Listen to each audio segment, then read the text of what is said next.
Sharma academy के video lecture में मैं सुरेंद्र शर्मा आप सभी का स्वागत करता हूं। मैं आज आपको एक ऐसे शासक के बारे में बताऊंगा जो कि सबसे ज़्यादा पढ़ा लिखा, सबसे ज़्यादा अनुभवी, सबसे ज़्यादा योग्य विद्वान था, लेकिन वो असफल रहा, जिसके कारण इतिहास कारकों ने उसको रक्त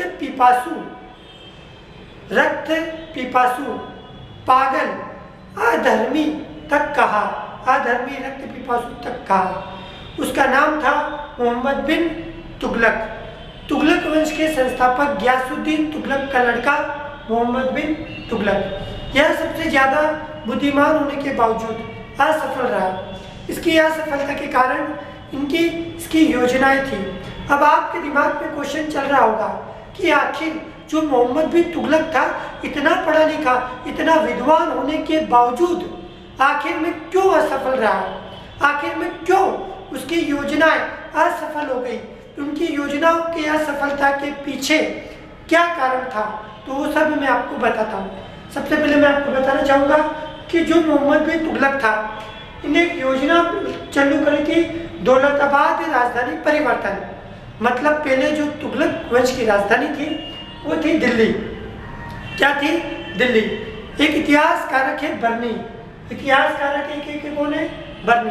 वो इतिहासकारक बर्नी बोलता है कि मोहम्मद बिन तुगलक ने अपनी राजधानी दिल्ली से दौलताबाद बदली थी। उसके पीछे कारण ये था कि दौलताबाद पूरे राज्य का, संपूर्ण राज्य का सेंट्रल पॉइंट था, केंद्र बिंदु था, और यहाँ से संपूर्ण राज्य पर निगरानी रखी जा सकती थी आसानी से, इसीलिए उन्हें राजधानी बदली। दूसरी ओर एक दूसरा इतिहासकारक इब्न बतूता ये बोलता है कि जो मोहम्मद बिन तुगलक था, इन्हें दिल्ली से दौलताबाद 700 मील दूरी राजधानी इसलिए बदली क्योंकि दिल्ली के जो निवासी थे वो मोहम्मद बिन तुगलक को पत्र लिखते थे, और उन पत्रों में मोहम्मद बिन तुगलक की क्या करते थे? आलोचना। इसीलिए मोहम्मद बिन तुगलक उन सभी को सजा देना चाहता था। इसीलिए मोहम्मद बिन तुगलक ने दिल्ली से दौलताबाद राजधानी बदली। लेकिन इब्न बतूता का यह कथन नहीं माना जा सकता, क्योंकि आज से अपन बात करें कब? 1325, 26, 27 की, आज से लगभग 1000 साल पहले की बात करें। उस समय दिल्ली के सभी लोग, सभी निवासी इतने पढ़े लिखे नहीं थे कि वो पत्र लिख सके। तो जाहिर सी बात है कुछ लोग पत्र लिखते होंगे, मान लो आलोचना के, तो इसका मतलब ये थोड़ी हुआ कि जो राजा होगा, शासक होगा, जो वो सिर्फ कुछ लोगों की गलती की सजा संपूर्ण दिल्ली के निवासियों को देगा। वो दिल्ली से 700 मील दूर उनकी राजधानी चेंज कर देगा, उनको बोल देगा, आदेश दे देगा कि जाओ दौलताबाद जाओ। नहीं, ऐसा नहीं हो सकता। जहाँ तक मानना है कि मोहम्मद बिन तुगलक ने दिल्ली से दौलताबाद, ये दिल्ली यहाँ से दौलताबाद राजधानी इसलिए बदली थी क्योंकि दक्षिण भारत दिल्ली सल्तनत के अधिकार क्षेत्र में आ गया था। और दक्षिण भारत में जो विद्रोह होते थे, उन विद्रोह को दबाने के लिए एक सशक्त केंद्र की आवश्यकता थी, तो इसीलिए दौलताबाद को बनाया गया था। दौलताबाद का नाम पहले था देवगिरी, लेकिन इसका नाम चेंज करके कर दिया गया था दौलताबाद। और शायद इसीलिए दौलताबाद राजधानी लेके आए, ताकि यहाँ पे साउथ में अगर राजधानी रहेगी तो संपूर्ण साउथ में अगर कोई भी विद्रोह होता है तो उसको एकदम बेहतर तरीके से दबाया जा सकता है। शायद ये कारण रहा होगा, लेकिन जो भी कारण रहा हो, लेकिन मोहम्मद बिन तुगलक ने दिल्ली से जब दौलताबाद राजधानी बदली तो सैकड़ों हजारों लोग, लाखों लोग दिल्ली से कहाँ गए? दौलताबाद गए। रास्ते में उनके लिए कोई भी व्यवस्था नहीं की गई अच्छी, जिसके कारण यहाँ से अगर आप देखोगे दिल्ली से दौलताबाद लगभग 700 मील, लगभग आप मान सकते हो 1000 किलोमीटर से भी ज़्यादा दूरी, 1000 किलोमीटर से भी ज़्यादा दूरी तय करना, वो भी 1326, 1327 की बातचीत चल रही है उस समय। तो जाहिर सी बात है रास्ते में आने जाने में लोगों को कठिनाइयाँ हुई। सैकड़ों लोग रास्ते में क्या हो गए? मर गए, भूख के अभाव में मर गए, हजारों किलोमीटर की दूरी तय करते करते मर गए। और बाद में जो पहुंच भी गए दौलताबाद, लेकिन उनका मन दौलताबाद में नहीं लगता था। वो जो दिल्ली की शाही राजपना था, जो दिल्ली की व्यवस्था थी, वो दिल्ली को भूल नहीं पाए। जो दौलताबाद पहुंच भी गए, वो भी बार बार प्रयास करते थे वापस दिल्ली जाने के लिए। तो इस तरीके से मोहम्मद बिन तुगलक ने बाद में पहले दिल्ली से दौलताबाद राजधानी बदली, और कुछ साल बाद जब देखा कि लोगों का मन दौलताबाद में नहीं लग रहा है, तो वापस दौलताबाद से दिल्ली परिवर्तित कर दी। मतलब पहले दिल्ली से दौलताबाद और बाद में दौलताबाद से वापस दिल्ली। तो इस तरीके से योजना क्या हो गई, फेल हो गई। कुछ लोग जाने में मर गए दौलताबाद, कुछ लोग वापस दौलताबाद से आने में मर गए। तो ये योजना काफ़ी फेल हो गई, पूरी तरीके से फेल हो गई, जनता आक्रोशित हो गई। दूसरी, मोहम्मद बिन तुगलक ने योजना लाया सांकेतिक मुद्रा। देखना, मोहम्मद बिन तुगलक ये जो योजना लाया था सांकेतिक मुद्रा, इसके पीछे लाने के पीछे जो इसका मकसद था बहुत ही अच्छा मकसद था, इसके पीछे उद्देश्य बहुत अच्छा था, लेकिन जनता ने इसकी पूरी योजना पे बट्टा लगा दिया। जनता ने इसकी पूरी योजना फेल कर दी। मोहम्मद बिन तुगलक की सोच बड़ी अच्छी थी। एक्चुअली हुआ क्या था उस समय कि पूरे विश्व में चांदी की कमी हो रही थी, और आप देखना अपने बंगाल से आती थी तुगलक वंश के समय चांदी, वहाँ की खदानों से, लेकिन वहाँ से भी चांदी नहीं आ रही थी। और जो विदेशी व्यापारी भारत आते थे वो भी अपने साथ चांदी नहीं लेके आ रहे थे। तो चांदी को बचाना जरूरी था। इसीलिए मोहम्मद बिन तुगलक ने क्या करा कि जो चांदी के सिक्के आते थे उनको बंद कर दिया, और उसकी जगह तांबे के सिक्के चलाए, और बोला कि इन तांबों के सिक्कों का जो मूल्य है वो उन चांदी के सिक्कों के मूल्य के बराबर होगा। क्लियर? ताकि चांदी के सिक्के को सेव रखा जा सके। लेकिन लोगों ने क्या करा, अपने घर घर में जो पीतल तांबे के जो बर्तन थे उनको तोड़ तोड़ के तांबे और कांसे के बर्तनों को तोड़ के सिक्के बना दिए। वो घर घर क्या बन गए, टकसाल। टकसाल मतलब जहाँ सिक्के बनाए जाते हैं। लोगों ने फर्जी करेंसी बनाना चालू कर दी, हर घर में फर्जी करेंसी बनने लगी, जिसके कारण मोहम्मद बिन तुगलक की ये योजना जो थी वो पूरी तरीके से क्या हो गई, फेल हो गई। क्या हो गई, फेल हो गई। बाद में मोहम्मद बिन तुगलक को ये योजना बंद करना पड़ी। मोहम्मद बिन तुगलक ने चांदी को बचाने के लिए ये योजना लाया था कि भी आप तांबे के सिक्के चलाओ और उन तांबे के सिक्कों का मूल्य चांदी के सिक्के के बराबर होगा, ताकि चांदी बची रहे। लेकिन बाद में जब ये योजना बंद करी तो मोहम्मद बिन तुगलक ऐसे थोड़ी बंद कर सकता था।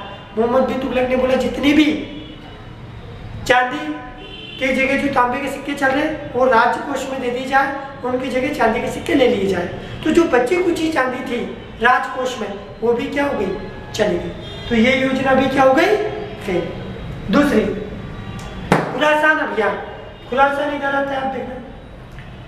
मोहम्मद बिन तुगलक ने 3,70,000 घुड़सवारों की एक सेना इकट्ठी करी कि भैया अपन इस खुरासान पे अटैक करेंगे। कहाँ पे अटैक करेंगे अपन, इस खुरासान पे अटैक करेंगे। यहाँ से दिल्ली से डायरेक्ट खुरासान पे अटैक करेंगे। क्लियर? इतने सारे लोगों की सेना को इकट्ठा कर लिया, लेकिन किसी कारणवश वहाँ पे आक्रमण नहीं हो पाया। लेकिन इतने सेना को तो नगद में भैया सैलरी बांट दी। अब सेना को निरस्त कर नहीं सकता, जितने भी 3,70,000 सैनिक हैं उनको रद्द नहीं कर सकता। अगर उनको रद्द कर देगा तो हो सकता है यही सैनिक राज्य में शांति व्यवस्था को भंग कर दे। तो इसने क्या करा, इसका जो खुरासान पे अटैक होने वाला था, जिसके लिए इन्हें 3,70,000 सेना को इकट्ठा करा था, वो आक्रमण नहीं कर पाया किसी कारणवश। जिसके साथ एक्चुअली आक्रमण करने वाला था उसी का तख्ता बाद में पलट हो गया था। वो दूसरी बात है। आप ये मानो खुरासान अभियान नहीं कर पाया, लेकिन ने सोचा कि चलो कोई बात नहीं, खुरासान अभियान अपन नहीं कर पाए, लेकिन दक्षिण भारत की अपनी सीमाएं सुरक्षित हो चुकी है, साउथ भारत में सीमाएं सुरक्षित हो चुकी है। अब अपन क्या करते हैं कि जो इधर हिमालय है, इधर कौन सी दिशा की आपकी, उत्तर नॉर्थ दिशा की है।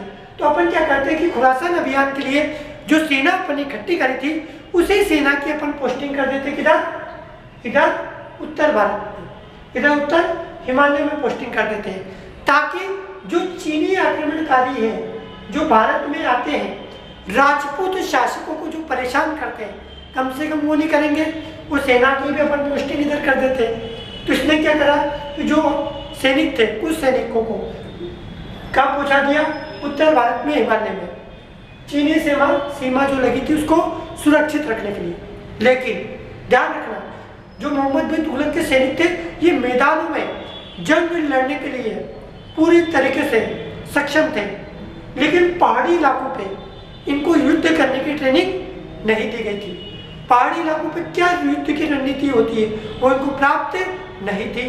और दूसरी हिमालय, वहाँ की जलवायु एकदम जटिल जलवायु, एकदम कड़क ठंडी। तो इसके सैनिक गए हिमालय की सेना को सुरक्षित करने। अब अगला आक्रमण कौन कैसा कर रहा है, वो कराचिल अभियान, इधर गए यहाँ पे बेहतरीन तरीके से बर्फबारी हो गई, कई सैनिक भूस्खलन हो गया, कई सैनिक उस बर्फबारी में दब गए, कुछ लोग ठंड के कारण मर गए, कुछ कड़ाके की ठंड में बीमार होकर मर गए, काफी सैनिक यहाँ पे क्या हो गए, मारे गए। किसके, मोहम्मद बिन तुगलक के। बिना युद्ध लड़े ही मोहम्मद बिन तुगलक की सेना हार गई। तो इस तरह कराची अभियान में क्या हो गया, फेल हो गया। अगला, जब मोहम्मद बिन तुगलक की एक के बाद योजनाएं क्या हो गई, फेल हो गई। अब मोहम्मद बिन तुगलक के सामने थोड़ा सा संकट आ गया। मोहम्मद बिन तुगलक का राजकोष का जो धन था वो खत्म होने लग गया। अब जरूरत थी कि राजकोष का जो धन है, राजकोष जो है उसको बढ़ाया जाए। तो मोहम्मद बिन तुगलक की ये योजना भी देखो बहुत अच्छी है, बहुत अच्छी थी, 2 आप में कर दी। अब मैं बताता हूँ कैसे फेल हुई। मोहम्मद बिन तुगलक ने सोचा कि भैया जो किसान ज़्यादा पैसा कमाते उनसे ज़्यादा टैक्स लिया जाए, जो किसान कम पैसा कमाते उनसे कम टैक्स लिया जाए। तो दोआब मतलब 2 नदियों के संगम के इधर का इलाका, जो नदी रहती है उसके पास में जो उपजाऊ जमीन होती है वहाँ पे उत्पादन बहुत ज़्यादा होता है। तो इसलिए मोहम्मद बिन तुगलक ने क्या कर दिया, इधर गंगा यमुना के जो इलाके थे जब बहुत ज़्यादा प्रोडक्शन होता था वहाँ पे इन्हें टैक्स बढ़ा दिया ताकि राजकोष में ज़्यादा पैसा आए। लेकिन बेचारे की किस्मत इतनी खराब थी कि जिस समय इन्हें टैक्स बढ़ाया, देखिए योजना बहुत अच्छी है कि दोआब में जो किसान ज़्यादा पैसा कमाते हैं उनसे ज़्यादा टैक्स लिया जाए, वो जो कम कमाते हैं बेचारों से कम लिया जाए, योजना अच्छी है। लेकिन इन्हें जब दोआब में टैक्स बढ़ाया उस समय वहाँ पे अकाल पड़ा था। और ये मोहम्मद बिन तुगलक ज़्यादा पढ़ा लिखा था तो किसी से राय लेता भी नहीं था, और इसके सैनिक इसको राय देते भी नहीं थे कि भैया ज़्यादा समझदार व्यक्ति है, राय देंगे तो हो सकता है उल्टा ही बोल दे। तो इनने क्या करा, दोआब में टैक्स बढ़ा दिया कि भैया उपजाऊ जमीन है, ज़्यादा पैसा आएगा। लेकिन वहाँ पे एक्चुअली उस समय क्या पड़ा था, अकाल। लेकिन मोहम्मद बिन तुगलक को भी ये नहीं पता था कि वहाँ पे क्या पड़ा हुआ, अकाल पड़ा है। इनने लगा दिया टैक्स। खबर आई बाद में कि भैया वहाँ के किसान टैक्स नहीं दे रहे। इन्हें बोला जो जबरदस्ती वसूला जाए, बेरहमी तरीके से किसानों से टैक्स वसूला गया, बहुत किसानों को मारा गया, पीटा गया, बहुत अत्याचार ढाए गए। कई किसानों ने तो अपनी फसलों को ही आग लगा दी तंग आके, कुछ किसान अपनी जमीन छोड़ के भाग गए। तो मोहम्मद बिन तुगलक की योजना भी क्या हो गई, पूरी तरीके से फेल हो गई। अब दूसरी योजना, ये सारी की सारी इस तरह मोहम्मद बिन तुगलक की योजना फेल हो गई। आप देखिए मोहम्मद बिन तुगलक ने जो भी योजनाएं बनाई थी सबकी सब अच्छी, दोआब में टैक्स भी अच्छा था कि, लेकिन किस्मत खराब हो गई। खुरासान अभियान कर नहीं पाया। सांकेतिक मुद्रा, टोकन करेंसी आज भी आप देखो चलती है। उसके पहले जब इन्हें शुरू करी थी उसके पहले चीन में और ईरान में ये सक्सेस हो चुकी थी, उसके बाद ये लेके आया था। लेकिन इसकी प्रजा ने इसका भी क्या निकाल लिया, इसकी योजना को भी फ्लॉप करने का तोड़ निकाल लिया। इस तरह मोहम्मद बिन तुगलक की जितनी भी योजनाएं थी सारी की सारी क्या हो गई, फेल हो गई। आप देखिए जो मोहम्मद बिन तुगलक की जो योजनाएं थी वो दूरगामी थी। आप ये नहीं बोल सकते कि योजनाएं खराब थी दूरगामी। आज भी अपना नोट चलता है कागज का, टोकन करेंसी है, तो दूरगामी थी, लेकिन उस देश काल परिस्थिति के हिसाब से वो सही नहीं थी। इसके अलावा कुछ इंपॉर्टेंट चीज़ें और है मोहम्मद बिन तुगलक के बारे में जो एग्जाम में आती रहती है, वो भी मैं आपको बताता हूँ। अभी लेटेस्ट एग्जाम में क्वेश्चन आया था एसएससी में कि इब्न बतूता किसके समय मोहम्मद बिन तुगलक किसके समय भारत आया था? तो आप देखना इब्न जो बतूता था वो 1333 में मोहम्मद बिन तुगलक के शासनकाल में भारत आया था। आपसे एक क्वेश्चन और पूछा जाता है, बार बार एग्जाम में आता है कि विजयनगर साम्राज्य की स्थापना, विजयनगर साम्राज्य की स्थापना किसके शासन काल में की गई थी, किसने करी थी और कौन सी सन में करी थी? तो आप देखना विजयनगर साम्राज्य की स्थापना हरिहर बुक्का ने 1336 में मोहम्मद बिन तुगलक के शासन काल में करी थी।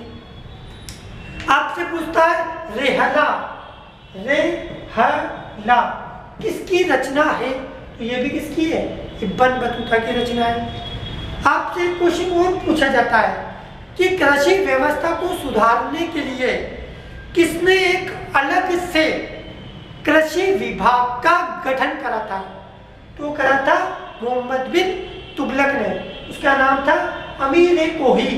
अमीर-ए-कोही नाम का इन्हें कृषि विभाग बनाया, जिसका कारण था किसानों की मदद करना, ज़्यादा से ज़्यादा उत्पादन को बढ़ावा देना। तो उस विभाग का नाम था अमीर-ए-कोही, कृषि विभाग का। दूसरा आपसे पूछता है बहमन राज्य की स्थापना किसने करी थी? तो बहमन शाह ने 1347 में मोहम्मद बिन तुगलक के शासन काल में बहमन राज्य की स्थापना करी थी। किसने करी थी? बहमन शाह ने। किसकी? बहमन राज्य की। किसके समय? मोहम्मद बिन तुगलक के समय। दूसरा आप देखना जो मोहम्मद बिन तुगलक था, जनता बहुत इससे परेशान थी। भैया कभी खुरासान पहुंचा रहा है, कभी दौलताबाद राजधानी चेंज कर रहा है, कभी सियाचिन कड़ाके की ठंड में वहां युद्ध में पहुंचा रहा है, सैनिक मारे जा रहे। जनता बड़ी परेशान थी। किससे? मोहम्मद बिन तुगलक से। और मोहम्मद बिन तुगलक भी जनता से परेशान था। भैया इनने सांकेतिक मुद्रा प्रचलन करने की योजना लाया। अब जनता को क्या पड़ी थी कि घर घर में नकली सिक्के बनाने की। एक तरीके से जनता के कारण ही तो इसकी योजना फेल हुई। योजना तो अच्छी थी, लेकिन लोगों ने घर घर में सिक्के बनाने चालू कर दिए थे। तो जनता भी से ये परेशान था, वो जनता इससे परेशान थी। तो जब मोहम्मद बिन तुगलक की मृत्यु हुई, मोहम्मद बिन तुगलक सिंध जा रहा था। कहाँ पे? सिंध। उस समय जाते समय एक जगह आती है ठट्टा, वहां पर 20 मार्च 1351 को मोहम्मद बिन तुगलक की मृत्यु हुई। तो जब मोहम्मद बिन तुगलक की मृत्यु हुई तो एक इतिहासकारक है बदायूनी। क्या नाम है उसका? बदायूनी। वो इतिहासकारक बदायूनी बोलता है कि राजा को प्रजा से और प्रजा को राजा से मुक्ति मिल गई। राजा को प्रजा से, प्रजा को राजा से मुक्ति मिल गई। दोनों ही एक दूसरे से परेशान थे। अब देखना दूसरी बात, एक इतिहासकारक है एल फिंस्टन। वो बोलता है मोहम्मद बिन तुगलक मानसिक रूप से विक्षिप्त था, जबकि देखना ऐसा कुछ था नहीं। मोहम्मद बिन तुगलक बहुत इंटेलिजेंट व्यक्ति था। बस इसकी योजनाओं की असफलता के कारण कुछ ये था कि शायद इसकी जो योजनाएं थी वो आगामी समय की थी, आगामी वर्षों की थी, और ये अपनी योजनाओं को जनता को ढंग से बता नहीं पाया था। बाकी योजना इसकी क्या थी? अच्छी थी, लेकिन फिर भी एक योग्य, एक अनुभवी, एक पढ़ा लिखा शासक इतिहास के पन्नों में असफल हो गया। अगर आप लोगों को हमारा वीडियो लेक्चर पसंद आता है तो मैं आपसे निवेदन करता हूं कि बिल्कुल आप हमारे YouTube चैनल को जरूर आप सब्सक्राइब करिए, और अगर आपको और भी कुछ जानकारी चाहिए तो आप हमारी शर्मा एकेडमी की जो वेबसाइट है www.sharmaacademy उस पर भी आप संपर्क कर सकते हैं। www.sharmaacademy.com पे आप संपर्क कर सकते हैं, और आप अपने अनुभव भी हमारे साथ बिल्कुल शेयर करिए। धन्यवाद आप सभी लोगों का दिल से। अगर आपको मेरा वीडियो लेक्चर पसंद आया हो तो एक बार फिर से मैं आपको बहुत बहुत धन्यवाद देना चाहता हूँ। हमारा वीडियो लेक्चर देखने के लिए आप सभी का एक बार फिर से बहुत बहुत धन्यवाद। और मैं आशा करता हूँ कि बिल्कुल आपको मेरा वीडियो लेक्चर जरूर पसंद आया होगा। धन्यवाद।